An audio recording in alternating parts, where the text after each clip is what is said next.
Hey, and we're live from my house. Welcome, everyone. If you can see behind me, we're currently in a group chat arguing with one of my friends who works in a fucking grocery store and is just pretty blasé about the coronavirus. We're just like, bro, you're a grocery store manager. You're probably gonna. I mean, I assume statistically he's probably going to get it, especially if he's not being safe, right? He's just like, it doesn't matter. I wonder if it's denial because he's got to work with the masses. You know what I mean? He's got to be there every day. But like, just wear a mask. Just wear a mask if you're fucking there every day with people just breathing on you. I have a cousin whose boyfriend's been on a ventilator for like 2 weeks. Not optimistic there. Really, just be safe, guys. I think the quicker we can be safe, play it smart, wear masks, wash your hands, stay in, like the better off we are. This is weird, right? This has become like the Corona cast. Drinkwater's Corona cast. Welcome. My other observation today, we're sponsored by Pepsi Max. My other observation is that I think I understand now. Like, did I say this already to you guys? Like whether like addicts, right? Like I've never really understood the struggle that addicts go through because you know that cliche like one day at a time. You can't you really can't get ahead of yourself, right? Or else it just becomes overwhelming. I feel like this pandemic. I got this thing in my fucking arm that I just keep picking at. It's gonna bleed. It's gonna end up bleeding. What was I trying to say? Yeah, like you just wake up in the middle of this and you're just like, oh my god, like how long is this going on for? I just got another text from. Hold on. Well, I'm arguing with her, huh?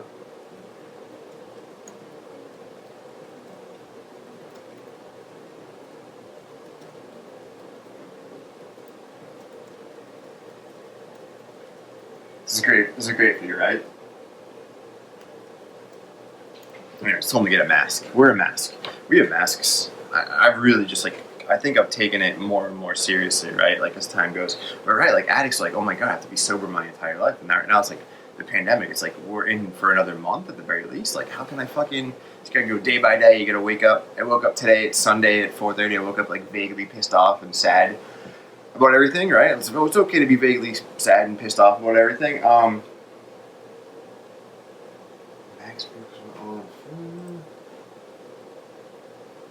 Anyways, fucking whatever. So let's just talk class, man. I really miss you guys. I hope you're doing well. Once again, I'll always tell you, I really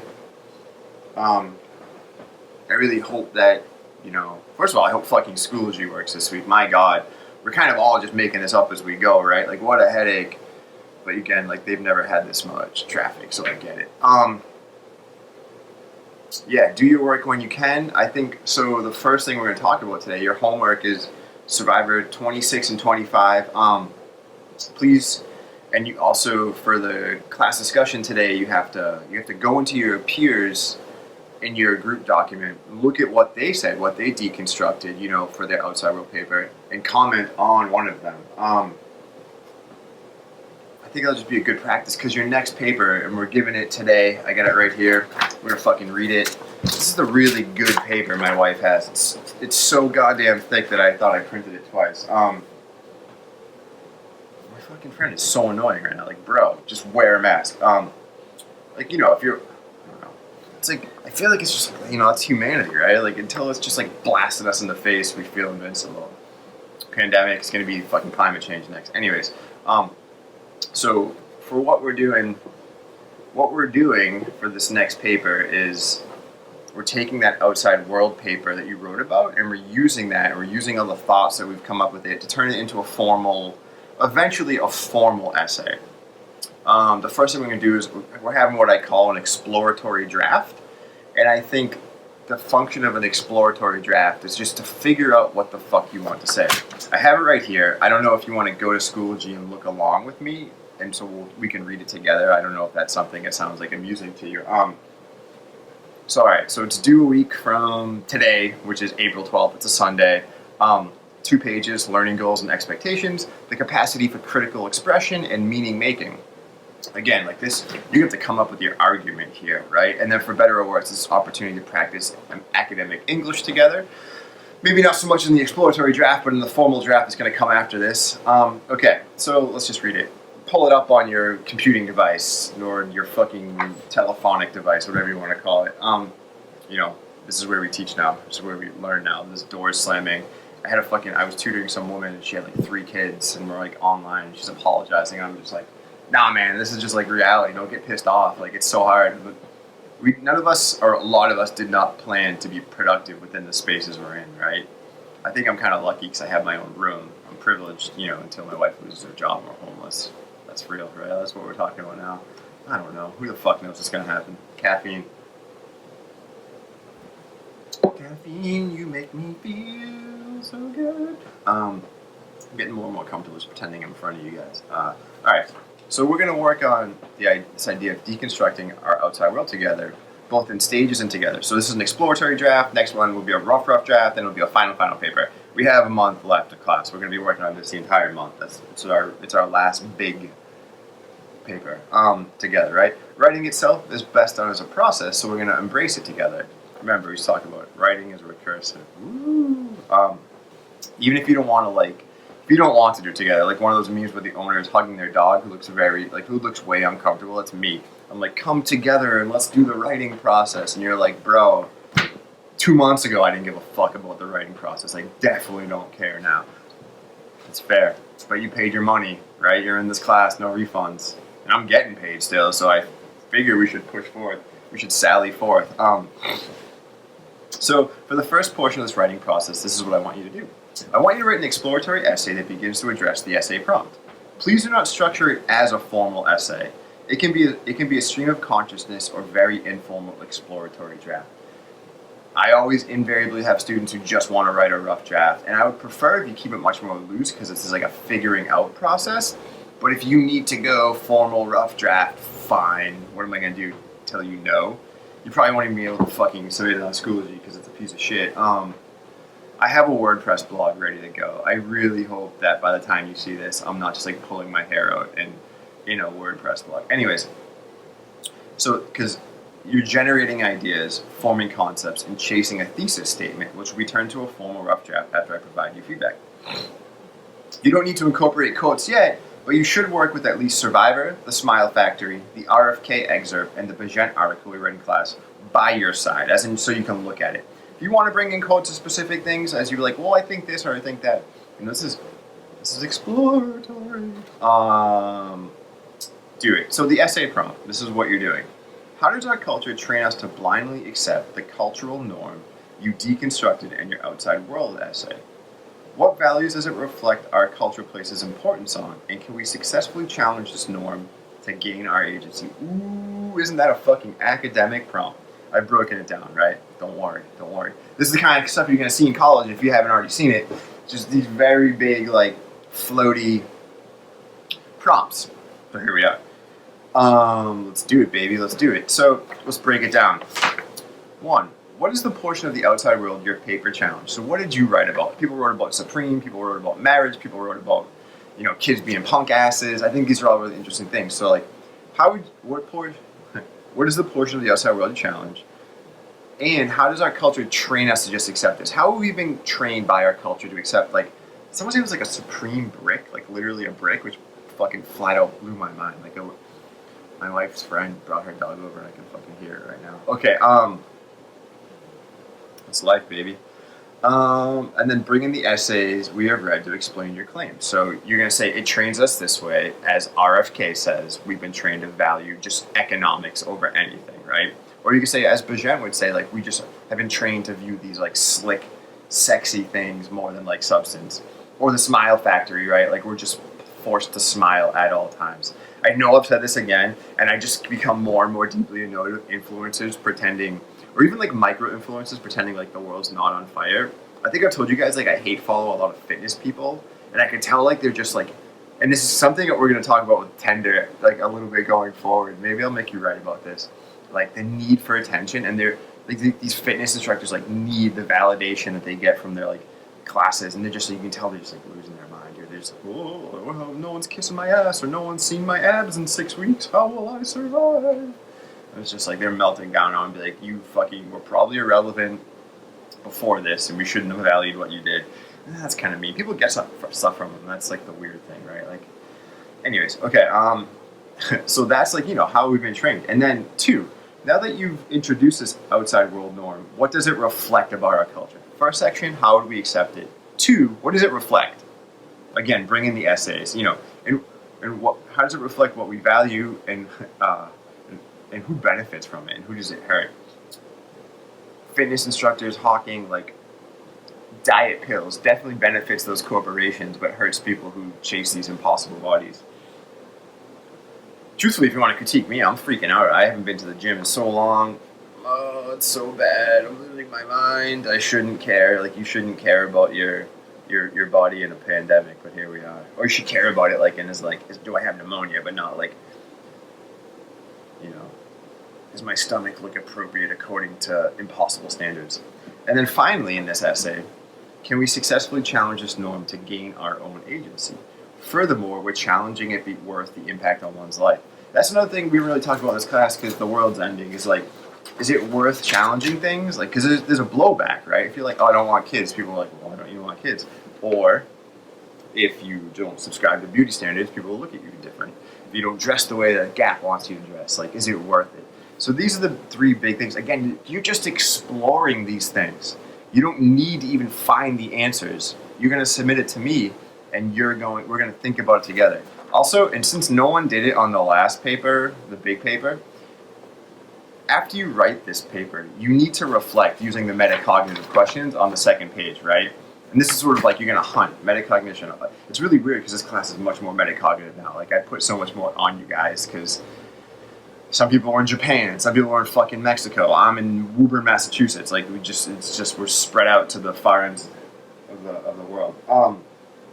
Okay, so these are the reflective questions. Look through your section on the cultural norm we accept and how we're conditioned. Basically, I want you to sort of say, this is, the questions basically are like, look through each section and see what you're saying, and then see what you want to say. These are questions 1 through 3. And then 4 is, what do you feel the most comfortable with? Maybe like drink water, I can bring in quotes, fucking easy peasy. Or maybe like drink water, I'm cool with paper structure, easy peasy. And if you want to sort of be easy peasy about those things, be easy peasy about it. And then finally, the 5th question is like, what do you want the most help with? I do get paid still, as I said, so I'm here to help you. And I'm going to guide you. Okay, so that's the paper. If you have any questions, if you need help with the due date, obviously, I'm here for you. I say that a lot, but I hope you believe me. Like, I really am just like fucking here for you. Okay, so today in class, and by class I mean I'm talking to you, because that's where we are, right? What I want to talk about is sort of the idea of like Tender's becoming a celebrity, and he's becoming absorbed into our culture. So as we examine Tender, we can be like, well, if this is what a celebrity has to do, what does it mean we value? Because celebrities are kind of like the closest things to gods we have, right? That walk the earth. Unless you like believe in demons and shit, which is pretty cool. Awesome. So again, like, the big idea is like, if Tender has begun to be absorbed by our reality as it becomes a celebrity and reflect on marketable ideas, what does it say about what we value? What should we value? And if you're in schools, you look down, you can see this quote that I put from Joe Bajan, and he says, "But there's a shiny commercial skin that covers everything American, a thin layer of glossy throwaway technology that leaves the citizenry to believe otherwise. That slick commercial skin, the bright colored signs for Circuit City and the Gap, rest in peace, the clear plastic that covers every product from CDs to pre-cut vegetables, the friendly yellow and red wrapper on the burger inside its bright red paper box, the glossy branding of every item and experience. These things are the supposed tangible evidence that the slick condition illusion, the one I call the American hologram, is indeed real. If it's bright and shiny and new, it must be better, right? It's the complete opposite of tropical grunge. And so if that's sort of our culture, we can sort of see Tender being absorbed into it, right? And so I want you guys to contemplate, like, if Tender has begun to be absorbed by our reality and reflect our ideals, like, what does that mean? What does he reflect, right? So he reflects like what we hold to be desirable, right? And so turn to page 150. Get your book out. I'll chill. I'll sit here. You got in your book? You got it? 150? It's, oh yeah, I guess it, actually, after 154, it's the beginning of chapter 28. So if you're using the stolen copy, just turn to chapter 28. So, if tender holds what's desirable, let's look at this section. Like, what is it? He's sort of transforming because he needs to transform to look a certain way to be marketable, right? So let's turn to page 154 or chapter 28. And he says, after the first 50 flight of stairs, my breath won't stay inside me long enough to do any good. My feet fly out behind me. My heart is jumping against the ribs it's behind inside my chest. The insides of my mouth and tongue are thick and stuck together with dried up spit. Where I'm at is one of those stair climbing machines the agent has installed. You climb and climb forever and never get off the ground. We talked a lot about metaphor, right? What could the stair climber represent in our culture, right? On the next page, if you want to just jump over, he says, what people forget is a journey to nowhere starts with a single step too, which is really, I talk about that with students. I think it's something we have to wrangle with. And we talked about it with the notion of dreaming. Like, as fucked up as it sounds, like, some people just don't go anywhere. You can have the most basic quotes on your Instagram. You can try real hard. You can go nowhere, which is awful to hear. And I would never say don't try. Absolutely try. But it's a reality we need to fucking accept, right? And maybe it means we're pursuing the wrong thing. Some people just don't catch the breaks. This is all real. Anyways, so you climb and climb forever and never get off the ground. You're trapped in your hotel room. It's the mystical sweat lodge experience of our time. The only sort of Indian vision quest we can schedule into our daily planner. Our stairmaster to heaven. And then he says, around the 60th floor, sweat is stretching my shirt down to my knees. The lining of my lungs feels the way a ladder looks in nylon stockings. Stretched, snagged, a tear. In my lungs, a rupture.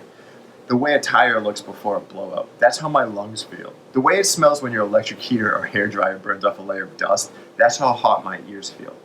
And then he says, why I'm doing this is because the agent says there's 30 pounds too much for him to make famous, right? Celebrities, they have fucking six packs, right? They don't look like us for the most part. Don't be a prick. If your body is a temple, you can pile up too much deferred maintenance. If your body is a temple, mine was a real fixer-upper. Somehow I should have seen this coming. And so the same way every generation reinvents Christ's, the agent's giving me the same work over. If you look at how Christ is depicted throughout the years, he looks different, right? This is as heretical as I'm going to get, but if you look at Jesus these days, he's fucking absolutely ripped on the cross, and he looks white as shit. Now, was Jesus ripped? No. Was he white? Absolutely not. Don't tell the hillbillies down in Louisiana they're still holding like gatherings, church gatherings. Anyways, the agent says nobody's going to worship anybody with my roll of flab around his middle. One of those Kardashians mutated, right? With all the money they had, they just threw at it. These days, people aren't going to fill stadiums to get preset by somebody who isn't beautiful. So again, what we're talking about these days is, what matters, right? How you look, right? And so I think the danger is that someone like Tender represents our ideals. But what's the danger of chasing these ideals? We talk about a lot. Can we look like Chris Pratt in Guardians of the Galaxy? Some students say yes, but I would argue it's very difficult, right? And so what's the danger of sort of glomming onto these ideas, right? And then the other thing that Tender talks about is attention, right? We value attention more than anything. He has that quote where he says, everything the agent's been telling me makes perfect sense. For instance, if Jesus had died in prison with no one watching and with no one there to mourn or torture him, would he be safe? So we love attention, right? We love attention. Those influencers on Instagram who haven't been able to teach a fitness, I'm just going to live with it now, guys. You got to live with it. It's gone. What does it mean that we value attention so much, or we place so much importance on it? Well, attention in the form of likes, TikTok views, right? You look on TikTok, people are like, my page is dead. I'm not getting the likes or the hearts that I want. It's like, wow. Why do we even care about that? What the fuck is a like on Instagram? What the fuck is a view on TikTok? Should that really be impacting how you feel about yourself? And should we care? Should we value people based on those kind of things as well? And so this is sort of the idea. Like, what does it mean? What does tend to reflect in our culture? And what can we do about it? Like, that's what I want you guys to reflect upon. We read, RFK talks about the GDP, and he talks about, and this is 50 years ago, so we live in a culture that measures merit by economic worth, right? Not even economic worth for everybody, right? Like, oh, the American economy made this much. It's like, well, who's getting that money? Does just the flat number matter, or should we care about the average Joe? These are the big questions I want you guys to contemplate for this class, right? And maybe we can attain some sort of agency by realizing we're valuing the wrong things. And again, it's not easy. I like in the middle of this video, I told you that I'm like freaking out because I can't go to the gym, so I can't look as I want to look. It's difficult, right? But can we take a step back and be like, maybe during a fucking pandemic, it just doesn't matter. And so, can Tender save himself? Can Tender sort of navigate this hologram, this American hologram that he's been sucked into, or are we all just inevitably sucked into it? That's sort of another question I want you guys to think about. So somehow I've talked for 20 minutes already, so I guess this really is just a regular class as usual. But this is what I want you guys to think about, right? And then for next class, we're going to get into a fun little deconstructing of like advertisements, or I'm going to force you to go out to the wild. This is next class, don't even worry about it. But I think I'm actually going to record next class's video now, so I can just like, if you knew how long all this shit took, it's spellbinding and it's fucking time sync. So again, be safe, be sane, take things seriously, right? But have fun. I don't know, play a video game. I walked the dog last night and there was like a night sky and I was like, holy fuck, this feels so good just to look at the night sky. Mother Nature taketh, right? She's taking a lot of lives with this fucking coronavirus, COVID-19. But she giveth sometimes too. I'm not a religious man, but I guess sometimes I'm spiritual. I'm just like, fuck, I'm just part of this big cosmos, right? At the end of the day, we're just specks on a planet that's a speck, in a galaxy that's a speck, right? And a solar system that's a speck, that's a galaxy that's a speck. So it's just like, you know what, if you don't look the way the media wants you to look, it's okay. It doesn't matter. It doesn't mean, maybe don't, do things to make yourself feel good about yourself, but like, just have that perspective. This too shall pass, right? Maybe, I hope so, who knows when. I think you're a real sucker if you think this thing's, or maybe you just don't follow it as obsessively as I do, if you think it's going to end May 4th. We're in it through May, folks, at the very least. But that's good in the long run, right? Let's put it forward now so we don't get absolutely smoked. As a culture, right? All right, guys. This concludes my video for today. I hope schooled you up. If it's not, we'll figure things out. If you have any questions, if you just want to talk, again, you can schedule Zoom meetings with me. I'm home all day, which I guess is obvious because we're all home all day. If you need anything, though, let me know. All right, guys. Peace.